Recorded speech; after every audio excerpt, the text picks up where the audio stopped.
Director గారు ఇక్కడండి ఇక్కడ sir ఇందాక మీరు అన్నారు కదా, ఇది యాక్చువల్గా పొయిటిక్ వేలో చెప్పకుండా కొద్దిగా రియల్ లైఫ్కి సింక్ చేసుకుంటూ చేశారు.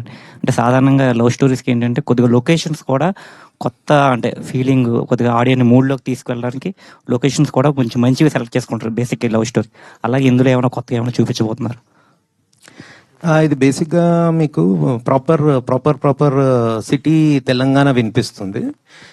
తెలంగాణ సిటీ అనగానే మనకు చార్మినార్ చూపెట్టడం అలవాటు. నా సినిమాలో చార్మినార్ కనిపించదండి. సికింద్రాబాద్ సినిమా ఇది. సికింద్రాబాద్, చిల్కల్గూడ, సీతాఫల్ మండి, వారాసిగూడ, పద్మారావు నగర్.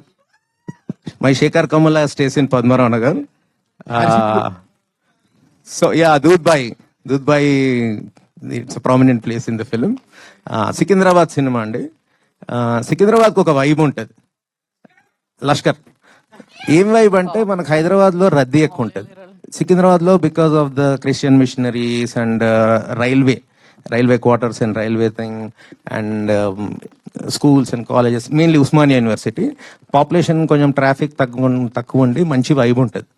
ఆ వైబ్ వల్ల కొంచెం film makers like Shekhar Kammula garu and even Tanikella Bharani garu, he's from Chilkalguda.